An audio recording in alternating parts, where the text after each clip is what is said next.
श्रेष्ठता का क्या अर्थ है? श्रेष्ठता का अर्थ है दूसरों से अधिक ज्ञान प्राप्त करना। अर्थात मूल्य इस बात का नहीं कि स्वयं कितना ज्ञान प्राप्त किया, मूल्य इस बात का है कि प्राप्त किया हुआ ज्ञान अन्य लोगों से कितना अधिक है।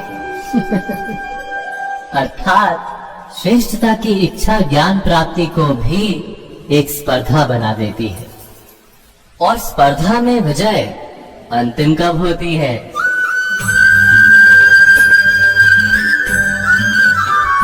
कुछ समय के लिए तो श्रेष्ठ बना जा सकता है, किंतु सदा के लिए कोई श्रेष्ठ नहीं रह पाता। फिर वही असंतोष, पीड़ा और संघर्ष जन्म लेता है। किंतु श्रेष्ठ बनने के बदले यदि उत्तम बनने का प्रयत्न करें तो क्या होगा? उत्तम का अर्थ है कि जितना प्राप्त करने योग्य है वो सब प्राप्त करना, किसी से अधिक पाने की इच्छा से नहीं, मात्र आत्मा की तृप्ति हेतु कुछ प्राप्त करना। उत्तम के मार्ग पर किसी अन्य से स्पर्धा नहीं होती, स्वयं अपने आप से स्पर्धा होती है। अर्थात उत्तम बनने का प्रयत्न करने वाले को देर अबेर सारा ज्ञान प्राप्त हो जाता है, बिना प्रयत्न के ही वो श्रेष्ठ बन जाता है। किंतु जो श्रेष्ठ बनने का प्रयत्न करता है वो श्रेष्ठ बने या ना बने, उत्तम कभी नहीं बन पाता।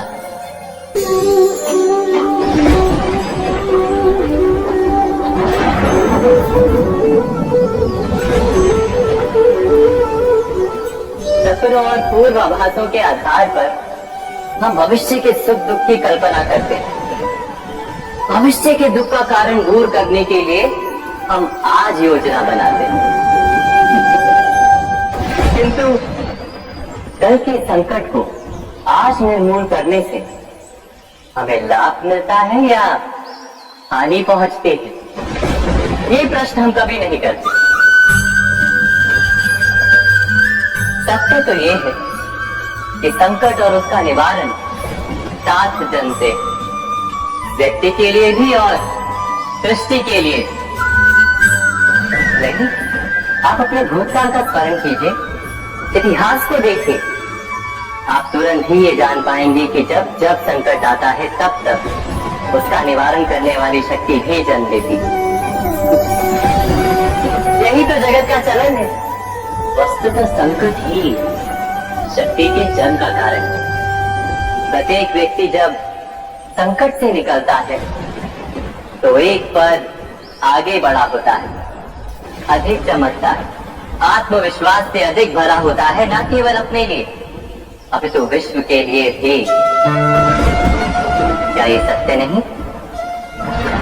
वास्तव में संकट का जन्म है एक अवसर का जन्म, अपने आप को बदलने का, अपने विचारों को ऊंचाई पर करने का अवसर, अपनी आत्मा को बलवान और ज्ञान मंडित बनाने का अवसर। जो ये कर पाता है उसे कोई संकट नहीं होता, किंतु जो ये नहीं कर पाता वो तो स्वयं एक संकट है विश्व के लिए। विचार कीजिए।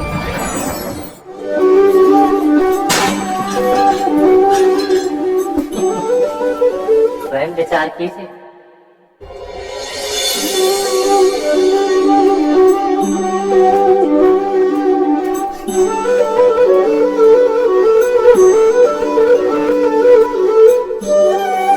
जीवन का हर क्षण निर्णय का क्षण होता है।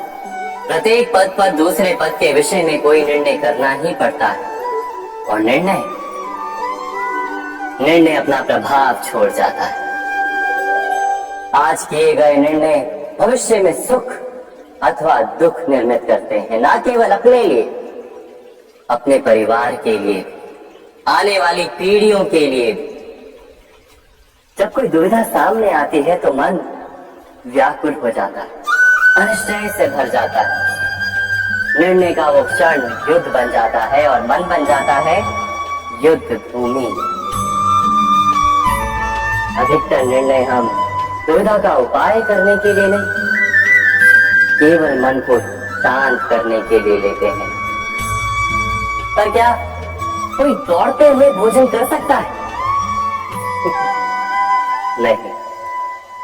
तो क्या युद्ध से जूझता हुआ मन कोई योग्य निर्णय ले पाएगा?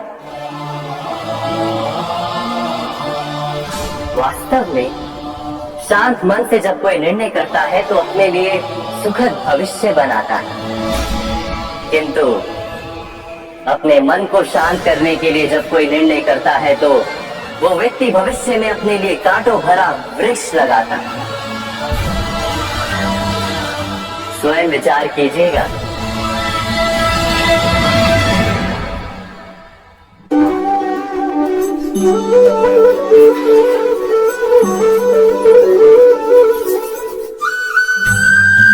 जीवन में आने वाले संघर्षों के लिए जब मनुष्य स्वयं को योग्य नहीं मानता, जब उसे अपने ही बल पर विश्वास नहीं रहता, तब वो सब गुणों को त्याग कर दुर्गुणों को अपनाता है। वस्तुतः मनुष्य के जीवन में दुर्जनता जन्म ही तब लेती है जब उसके अंतर में आत्मविश्वास नहीं होता। आत्मविश्वास ही अच्छाई को धारण करता है। ये आत्मविश्वास है क्या?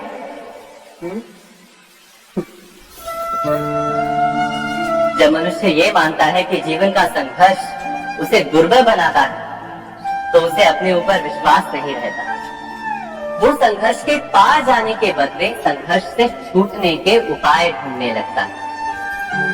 किंतु जब वो ये समझता है कि ये संघर्ष उसे अधिक शक्तिशाली बना दे, ठीक जैसे व्यायाम करने से देह की शक्ति बढ़ती है, तो प्रत्येक संघर्ष के साथ उसका उत्साह बढ़ता है। अर्थात आत्मविश्वास और कुछ भी नहीं, मन की स्थिति जीवन को देखने का दृष्टिकोण मात्र है, और जीवन का दृष्टिकोण तो मनुष्य के अपने वश में होता है। स्वयं विचार कीजिए।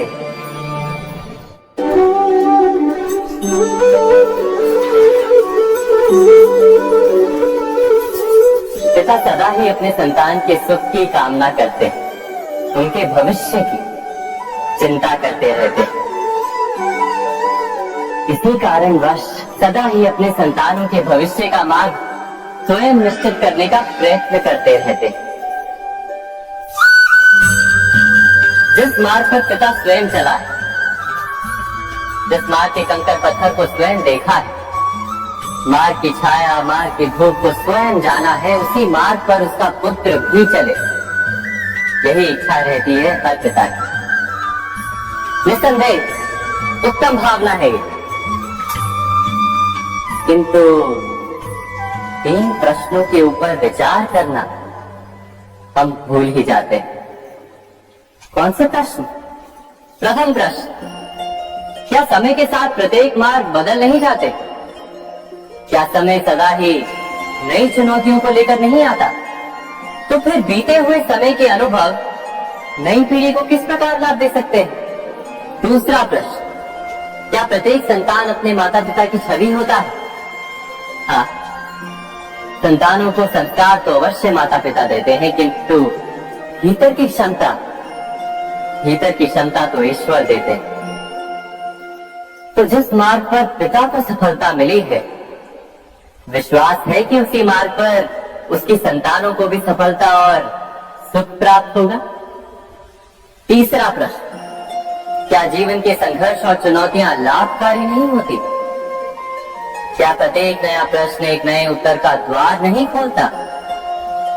तो फिर संतानों को नए नए प्रश्नों, संघर्षों और चुनौतियों से दूर रखना, ये उनके लिए लाभ करना कहलाएगा या हानि पहुंचाना? अर्थात जिस प्रकार संतान के भविष्य का निर्माण करने के बदले उसके चरित्र का निर्माण करना श्रेष्ठ है, वैसे संतानों के जीवन का मार्ग निश्चित करने के बदले उन्हें नए संघर्षों के साथ जूझने के लिए मनोबल व ज्ञान देना अधिक लाभदायक नहीं होगा? स्वयं विचार कीजिए। मनुष्य की सबसे बड़ी दुर्बलता क्या होती है? सोचिए। धन, प्रेम, अहंकार।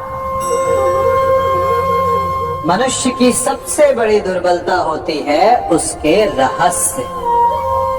चाहे आप कितने भी शक्तिशाली क्यों ना, कितने भी प्रबल क्यों ना, परंतु उसके रहस्य उसके नाश की चाबी होती है। इसलिए यदि प्रबल रहना है, शक्तिशाली रहना है, समर्थ रहना है, तो अपने रहस्य को किसी को भी ना बताए, ना मित्र को और ना ही शत्रु को, क्योंकि समय पड़ने पर कब कौन शत्रु हो जाए ऐसा कहना संभव नहीं।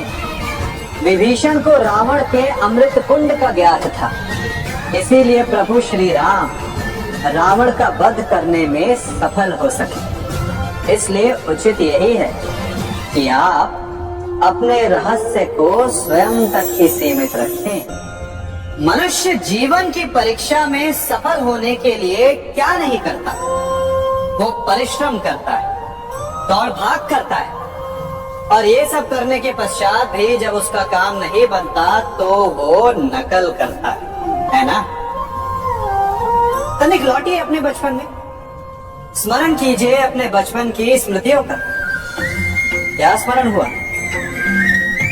विद्यालय में जब आप परीक्षा देने जाते थे तो क्या होता था? आप ना से परंतु कोई ना कोई सफलता पाने के लिए नकल करता ही था और उत्तीर्ण भी हो जाता था, है ना। परंतु जीवन की परीक्षा ऐसी नहीं होती, नकल करने वाला सफल नहीं होता। कारण विद्यालय में सबके प्रश्न पत्र एक होते, परंतु जीवन के प्रश्न पत्र और उनकी कठिनाई सबके लिए भिन्न होती, तो निश्चित रूप से उनके उत्तर भी भिन्न होंगे। इसलिए यदि आपको जीवन में सफलता पानी है तो नकल ना कीजिए, स्वयं के प्रश्नों का उत्तर स्वयं ढूंढिए और सफलता आपकी ही होगी। मनुष्य का जीवन हार और जीत, विजय और पराजय, सफलता और असफलता के मध्य झूलता रहता है। आपके साथ भी ऐसा होता होगा, है ना। जब आप सफल होते हैं, किसी चुनौती पर विजय पाते हैं, तो मन प्रसन्नता से आनंद के उपवन में झूमने लगता है, और जब आप असफल होते हैं तब मन दुख और पीड़ा के सागर में डूबने लगता है। परंतु वास्तव में सफलता और असफलता है क्या? तनिक ध्यान से सोचिए, ये केवल हमारी मनोस्थिति मात्र है।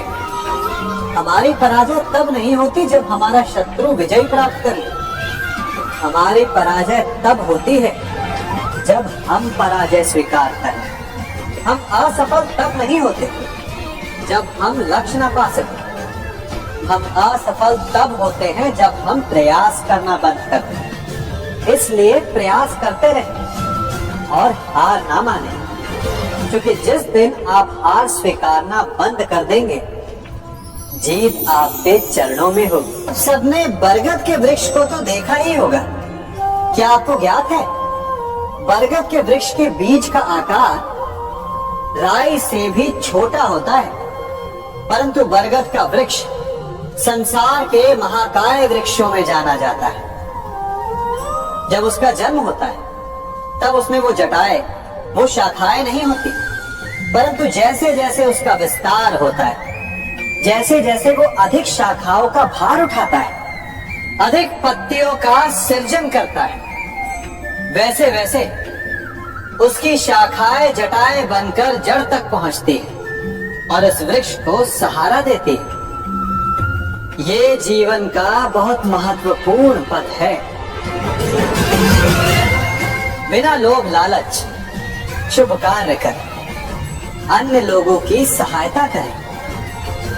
धीरे धीरे आपने जिनकी सहायता की वो आपके सहायक बनते जाएं, आपकी जड़ों को और बलशाली बनाएंगे, आयु मान और आकार बढ़ाएंगे। सहजीवन, सहायता और निष्काम कर्म आपको मृत्यु के पश्चात भी मरने नहीं देगा, आपको अमर रखेगा।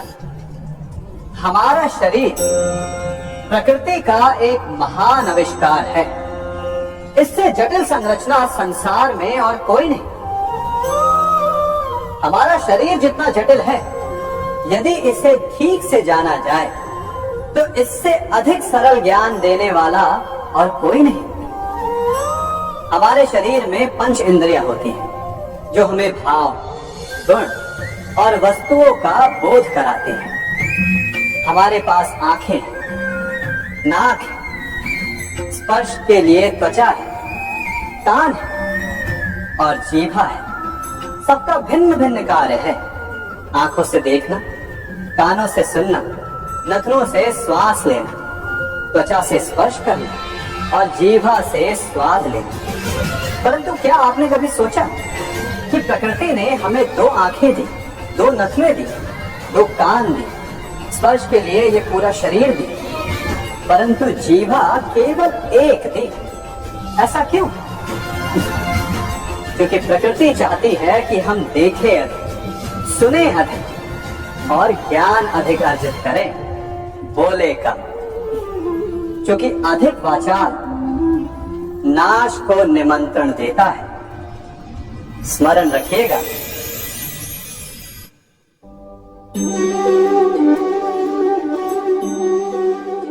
ये सदा यही कहते हैं कि यदि आगे बढ़ना है तो अपनों का साथ दो। सत्य कहते हैं अपनों का साथ देना ही चाहिए, परंतु साथ देने से पूर्व ये अवश्य पहचान लेना चाहिए कि अपने हैं कौन। क्या अपने वही होते हैं जिनके साथ हमारा रक्त संबंध होता है, कि या अपने मित्र? अपने वो होते हैं जो हमें सत्कार्य के लिए प्रेरित करें, हमें आगे बढ़ाएं, हमारा साथ दें। और वो जिनका साथ देने से समाज का नाश, धर्म की हानि, वो सगे होकर के भी सगे नहीं होते। इसलिए जब अपनों की परिभाषा का चुनाव करें तो उन्हें अपना माने जो आपका साथ दे, उन्हें नहीं जो हमें अज्ञान के मार्ग पर ले जाए।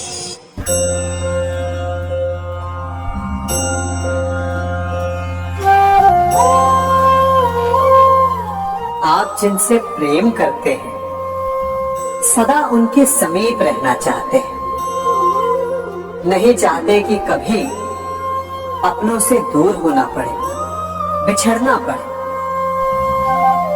परंतु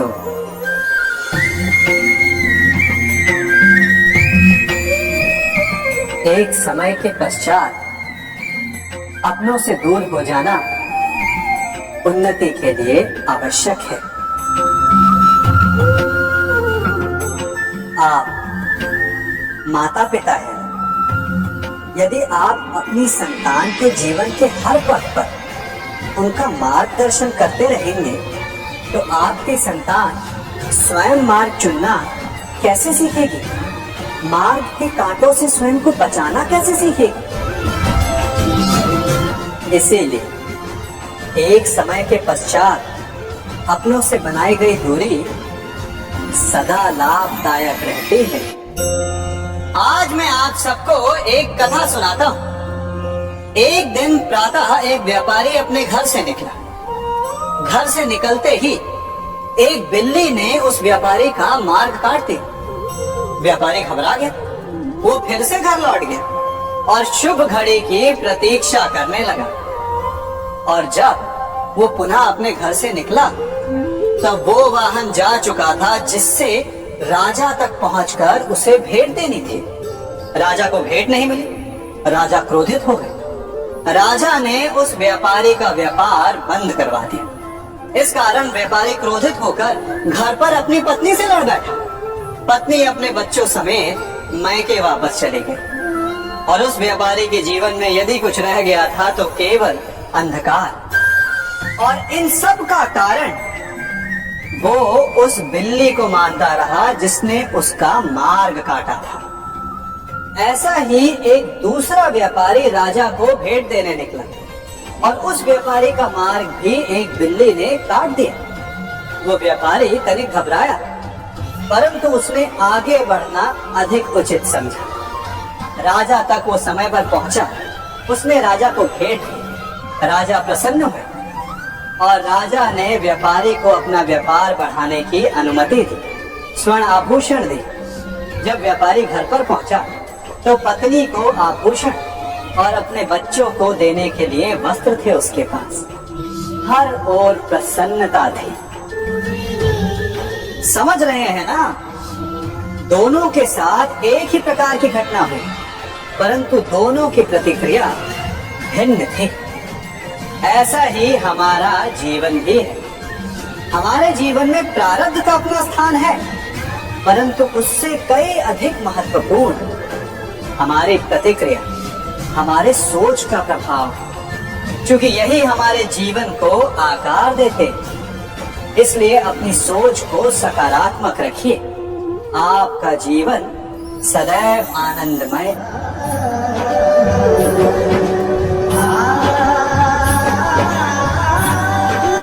हम सभी अपने जीवन में कोई ना कोई कार्य करते हैं।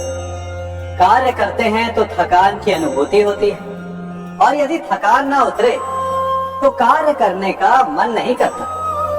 हम आशा करते हैं कि कदाचित एक दिन में 24 के स्थान पर 26 घंटे होते तो आराम करने के लिए हमें और अधिक समय मिल जाता। हमें ऐसा अनुभव होता है कि हम बहुत अधिक कार्य कर रहे हैं, है ना? परंतु क्या आपने कभी सोचा कि जो लोग संसार में सफल हैं, उनके पास भी सफल होने के लिए दिन में केवल 24 घंटे थे, तो फिर वो सफल क्यों? इसका एक छोटा सा रहस्य है। वो कार्य चुनते हैं जो उन्हें प्रिय है, जिसे करने में उन्हें आनंद आता है। उन्हें लगता ही नहीं कि वो कार्य कर रहे हैं, उन्हें लगता है कि वो प्रतिपल आनंद मना रहे हैं। और जब आप आनंद मनाते हैं तो थकान कैसी? इसलिए यदि आप जीवन में कोई भी कार्य करें तो वो आपके मन को भाना चाहिए, या जो कार्य आप कर रहे हैं उसे अपने मन को भा देने। सफलता आपको मिलेगी। कभी सोचा है हमारा जीवन भी उस रेत की घड़ी की भांति है? जो रेत नीचे गिर चुकी है वो हमारा अतीत है। जो अब भी ऊपर है वो हमारा आने वाला भविष्य है। और वर्तमान ये संकुचित स्थल है जहां से धीरे धीरे करके रेत गिर रही है। अर्थात हमारे पास जीने के लिए यही एक क्षण है। उसका उपयोग कैसे करना है ये हम पर निर्भर करता है। जो बीत गया उसका दुख मनाना है, या जो भविष्य में होने वाला है उसकी प्रतीक्षा में क्रोध करना है। सब कुछ करने के लिए यही एक क्षण है। प्रसन्न रहना है तो उसके लिए भी यही एक पल है। प्रतीक्षा करते रहोगे तो ये पल भी भूतकाल में बदल जाएगा। इसलिए आनंद के लिए, परोपकार के लिए प्रतीक्षा ना कीजिए। आपके पास जो पल उनका भरपूर सदुपयोग कीजिए, क्योंकि इस घड़ी को पलटकर आप फिर से समय अवश्य गिन सकते हैं, परंतु अपना बीता हुआ समय आप वापस नहीं लौटा पाएंगे। मनुष्य भी बड़ा विचित्र प्राणी है। अपनों से नीचे के स्तर के लोगों को वो हे दृष्टि से देखता है, उनका उपहास उड़ाता है, उनसे बार बार कहता है कि तुम्हारा कुछ नहीं हो सकता, तुम भविष्य में कुछ नहीं कर पाओगे। जब मनुष्य के पास धन, संपत्ति, मान होता है तो वो दूसरों का आदर नहीं करता, परंतु वो एक बात भूल जाता है कि उससे भी अधिक शक्तिशाली कोई अस्तित्व में है, और वो है समय। काल काल अपना चक्र कब बदलेगा ये कोई नहीं जानता। समय अपनी करवट कब लेगा ये कोई नहीं जानता। कोयला भी समय के साथ साथ हीरे में परिवर्तित हो जाता है। इसलिए जीवन में कभी भी किसी का भी उपहास नहीं उड़ाना चाहिए।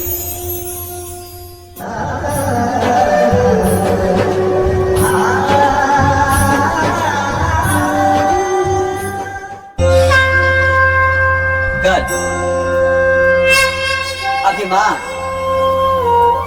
और अहंकार ये तीनों सुनने में एक जैसे लगते हैं, परंतु तीनों का अर्थ भिन्न होता है और परिणाम भी। तीनों का आरंभ प्रेम से होता है। स्वयं से प्रेम, परिश्रम हमारे मन में गर्व को जन्म देता है और सफलता अभिमान जगाती है। यहाँ तक ठीक, परंतु जब ये भावना अहंकार बन जाती है तब वो समस्या बन जाती है, क्योंकि सबसे बुरा अंत अहंकारी का ही होता है। परंतु मनुष्य के लिए पहेली यही है कि पहचाना कैसे जाए कि अहंकार जग गया है और उसका दमन आवश्यक है। इसका उत्तर मैं नहीं, आपका मन देगा। जब तक आप स्वयं से प्रसन्न हैं, जब तक आप सबसे ऊंचा उठने का प्रयास कर रहे हैं, तब तक ठीक। परंतु जब आपके मन में दूसरों को नीचा समझने का भाव आ जाए तो सावधान हो जाइए, क्योंकि यही अहंकार है जो वास्तव में आपको हीन कर रहा है।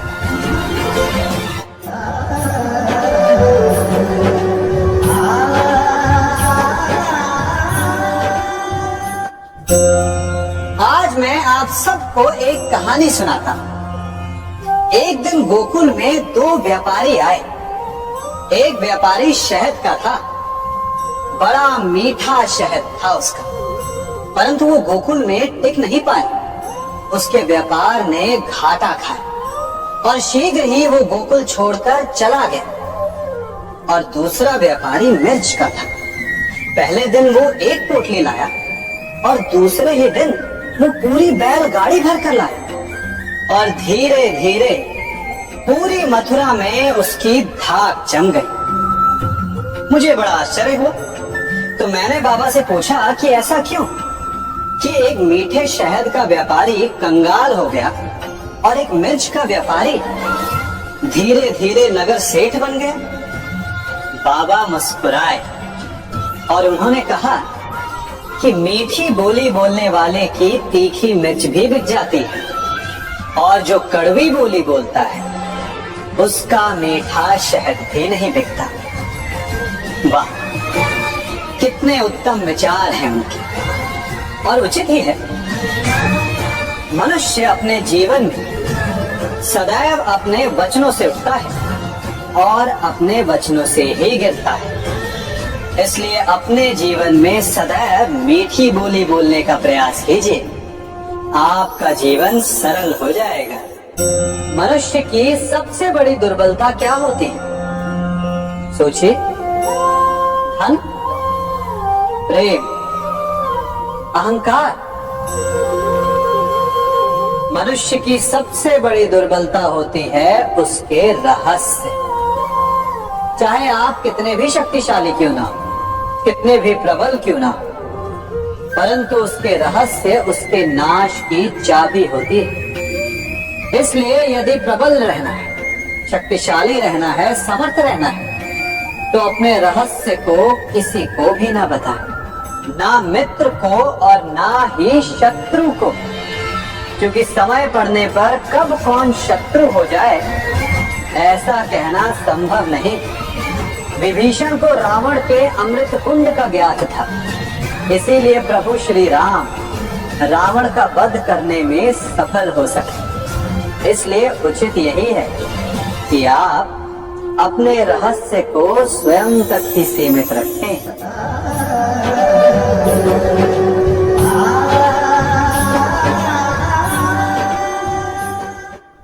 युवा अवस्था भी हमारे जीवन का कितना सुंदर काल होता है ना।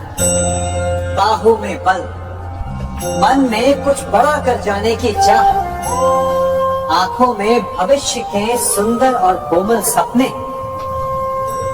और इसी अवस्था में मनुष्य के भीतर पनपता है प्रेम। किसी को देखकर उस पर मन मोहित हो जाता है और फिर मनुष्य अपना सब कुछ उस पर न्यौछावर कर देना चाहता है। फिर प्रेम की परिणति होती है विवाह में। क्यों? सबको अपने खट्टे मीठे संस्मरण स्मरण हुआ है ना। परंतु यहीं से अधिकतर माता पिता और संतान के मध्य विचारों का विरोध प्रारंभ हो जाता है।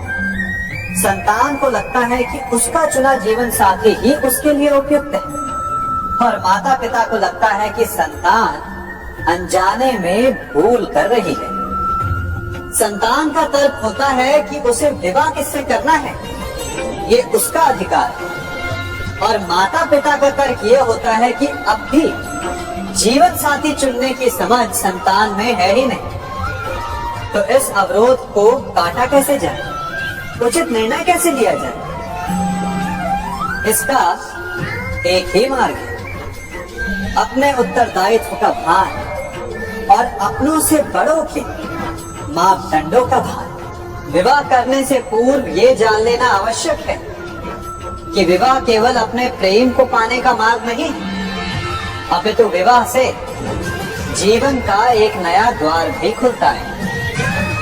और हर नए जीवन के साथ नए उत्तरदायित्व भी होते हैं। और यदि इन उत्तरदायित्वों को समझकर निर्णय लिया जाए तो विश्वास कीजिए, आपका दाम्पत्य जीवन आनंद से भरा रहेगा और आपको कभी ये पछतावा नहीं होगा कि आपने कोई अनुचित निर्णय लिया। सागर का जल बाष्प बनकर उड़ता है, तब वो हमें दिखाई नहीं देता। मेघ उस जल को अपने भीतर छिपा लेते हैं, लंबी यात्रा करते हैं, प्रयास करते हैं कि वो जल सदा उनके भीतर छिपा रहे। परंतु जब वायु का वेग उन्हें उड़ाकर किसी पर्वत से ले जाकर के टकरा देता है, तब उन मेघों को बरसना ही पड़ता है, क्योंकि यही नियति, यही प्रकृति, क्योंकि जल को सागर में जाकर मिलना ही है।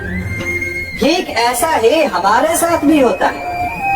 हम सत्य अपने मन के मेघों में चाहे जितना छिपाने का प्रयास कर ले, परंतु समय की आंधी उसे वास्तविकता के पर्वत से ले जाकर के टकराकर हमारे समक्ष ले ही आती है। जिस भय के कारण आप सत्य को सामने नहीं लेकर आना चाहते, एक दिन वही भय हमारे समक्ष आकर खड़ा हो जाता है और फिर हम लाचार हो जाते हैं, क्योंकि हमने उस भय का सामना करने की तैयारी नहीं की होती।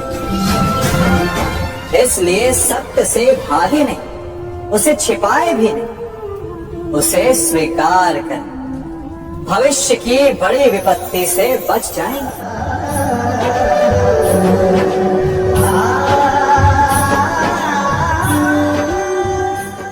कभी कभी आप सबके जीवन में एक ऐसी विचित्र समस्या अवश्य आती है कि शक्तिशाली के समक्ष मौन हो जाए। उस शक्तिशाली से विवाद करने से बचने के लिए आप मौन रह जाते। मानता हूं, ऐसा करने से आप एक विवाद से बच जाते, एक संघर्ष से बच जाते। परंतु ऐसा बचाव एक बड़े संघर्ष को जन्म दे देता है। कैसे? हमारा मौन रहना अनजाने में उसका समर्थन बन जाता है और वो स्वयं को अधिक शक्तिशाली अनुभव करता है, और यहाँ से हमारा दमन प्रारंभ हो जाता है। एक के बाद एक हम अन्याय में अनचाहे रूप से सम्मिलित होते चले जाते हैं। तो इसका तोड़ क्या है? ये समझने के लिए ये जानना आवश्यक है कि ऐसी कौन सी बात है जो आपको विरोध करने से रोकती है।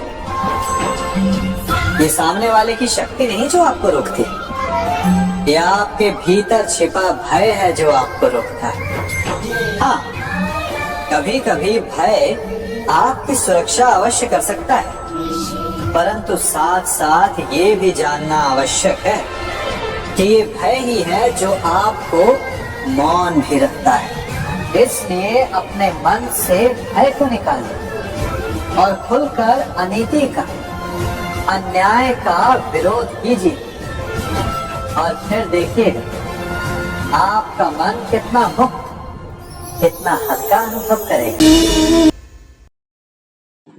Like, comment, share and subscribe करें। धन्यवाद।